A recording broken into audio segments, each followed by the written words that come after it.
हमारा अगला टॉपिक है अपक्षय क्या होता है। तो थोड़ी सी हम जानकारी लेंगे अपक्षय के बारे में। अपक्षय पत्थर एवं वायुमंडल इनकी अंतर क्रियाओं से पत्थर कमज़ोर होने की क्रिया को ही हम अपक्षय कहते हैं। ठीक है। अपक्षय जैसे चट्टानों का टूटना और कमज़ोर होना, ये क्या है, एक प्राकृतिक क्रिया है। तो चट्टानों का टूटना और कमज़ोर होना ही अपक्षय कहलाता है। अपक्षय चट्टानों का कमज़ोर हो जाना, कमज़ोर होकर देखो टूट जाना। कुछ चट्टानें जो देखिए दरारें पड़ गई हैं वो धीरे धीरे क्या हो जाएंगी, एक बार अलग हो जाएंगी। कुछ चट्टानें कमज़ोर होकर टूट जाती हैं, आपको यहाँ पे उदाहरण दिया गया है। आगे चलते हैं। अपक्षय के कितने प्रकार हैं? अपक्षय के कितने प्रकार हैं?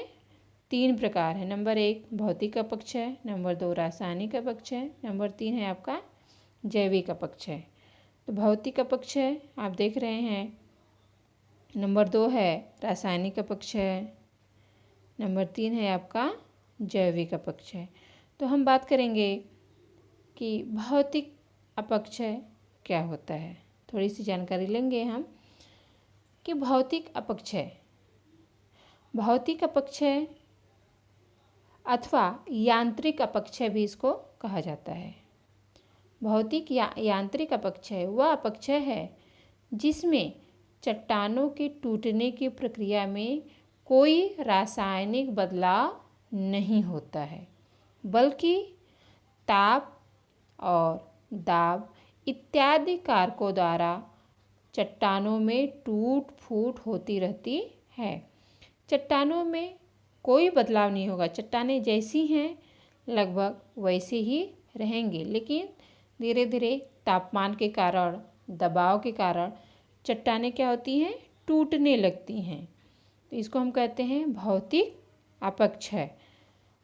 आगे चलेंगे बच्चों। अपपड़न। अपपड़न क्या है? चट्टानों की परतों के अलग होने की भौतिक अपक्षय क्रिया को ही हम अपपड़न कहते हैं। जैसे सूर्य की उष्मा से चट्टानें टूटती हैं। क्या होती हैं? टूटती हैं। सूर्य की उष्मा से चट्टानें पहले तपती हैं तापमान के कारण। इस कारण चट्टानों में स्थित खनिजों का सिकुड़न प्रसरण होकर चट्टानों में कणात्मक तनाव निर्माण होता है। चट्टानों में या चट्टानों के ऊपरी बाहरी भागों में इसका अधिक परिणाम हमें दिखाई देता है। इसलिए एक में से एक ऐसी परतें हमें अलग दिखाई देती हैं। देखिए एक परत के रूप में दिखाई दे रही है, आप देख रहे होंगे एक एक परत आपको नज़र आ रहा होगा। इसके लिए जैसे आप एक उदाहरण ले सकते हैं, घर में हमेशा आप इसका प्रयोग करते हैं, आपने ध्यान दिया होगा या नहीं भी दिया होगा तो थोड़ा पढ़ने के बाद आज जाके घर पे थोड़ा देखिए, यूज कीजिए क्या होता है। जैसे एक छोटा सा प्याज ले लीजिए और उसे बीचों बीच से काट लीजिए। आप सलाद बनाते होंगे प्याज का, तो उसे बीचों बीच से काट लीजिए और कटे हुए भाग का निरीक्षण किए। उसमें से हमें क्या दिखाई देती हैं? परतें दिखाई देती हैं प्याज में भी। अब इस प्याज का हर एक छिलका आप क्या कीजिए? अलग अलग कीजिए।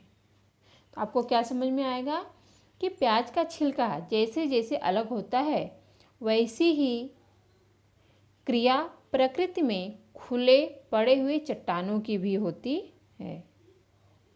जो खुले भाग में चट्टानें पड़ी हुई हैं सेम वैसे ही प्याज के छिलके की भांति भी वह दिखाई देती हैं। चट्टानों का खुला हुआ जो भाग होता है, ये देखिए चट्टानों का जो खुला भाग अधिक तप्त होता है, उसकी अपेक्षा अंदर का भाग क्या होगा?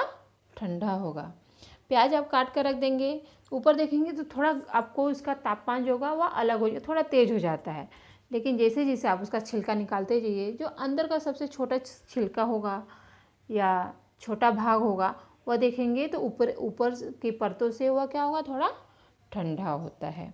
तो अंदर का भाग उसी तरह चट्टानों के अंदर का जो भाग होता है वह ठंडा होता है और इसलिए चट्टानों के ऊपर की जो परतें हैं वह छिलके के समान खुली हो जाती हैं, या आप देख रहे होंगे। इसे चट्टानों का अपपरण कहा जाता है।